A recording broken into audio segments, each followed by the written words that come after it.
Vous ne verrez pas son visage et nous l'appellerons Martin. Il nous a donné rendez-vous près du supermarché où il travaille. Chaque soir, Martin estime qu'entre 10 et 20 kilos de nourritures invendues sont jetées à la poubelle. Il faut savoir qu'on a 3 conteneurs, 3 gros conteneurs, et ces 3 gros conteneurs tous les matins sont remplis et jetés.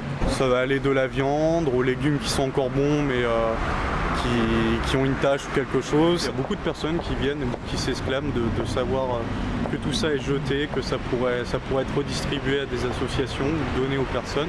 Pour se défendre, le directeur de la franchise invoque la réglementation. Elle interdit le don alimentaire aux particuliers pour des questions d'hygiène. Mais un homme a trouvé une faille dans la loi. Arash de Rambarche est un élu municipal à Courbevoie. Récupère ensuite, je vais aller là-haut. Il a passé un partenariat avec une enseigne alimentaire. Lui et une dizaine de bénévoles récupèrent la nourriture invendue à l'arrière de ce supermarché. Madame, venez s'il vous plaît. Madame, venez. Salade. C'est comme si vous ou n'importe quel citoyen allait acheter en fait dans un supermarché à 20h30 et consommer le soir même. C'est ça là en fait l'astuce. C'est que je contourne en fait la chaîne de froid là. En une semaine, l'opération d'Arash de Rambarche a fait le tour de la ville. Des retraités, des chômeurs ou tout simplement ceux que l'on nomme la classe moyenne viennent chercher de quoi manger au jour le jour. On a 3 enfants, j'ai perdu mon travail d'informaticien, j'ai 60 ans et puis je ne peux plus trouver de travail.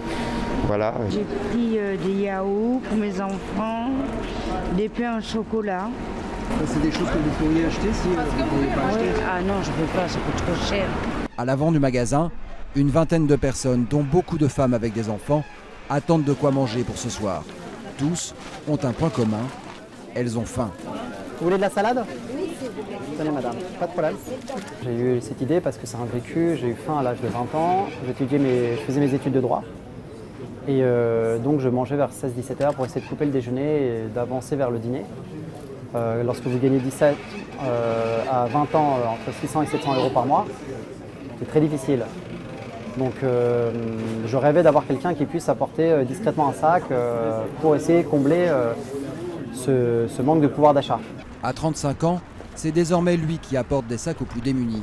Toujours dans son fief, le QG de la Finance, le quartier de la Défense. Sous les tours, il y a des parkings où vivent des dizaines de sans-abri, souvent trop fiers pour venir chercher à manger directement dans le supermarché. Oui, il ne faut pas jeter, bien sûr. Oui, c'est sûr. Même comme j'ai fini ma baguette au sandwich, je n'ai jamais jeté à la poubelle. Ne pas jeter pour ne pas manquer. C'est le but de la pétition lancée par Arash de Rambarche. En une semaine, elle a recueilli près de 100 000 signatures, dont celles de députés de tous bords politiques. Arash de Rambarche sera reçu mercredi matin à l'Assemblée nationale. En 7 jours, cet élu de banlieue parisienne aura sans doute réussi à mettre son grain d'âme dans la future loi Macron.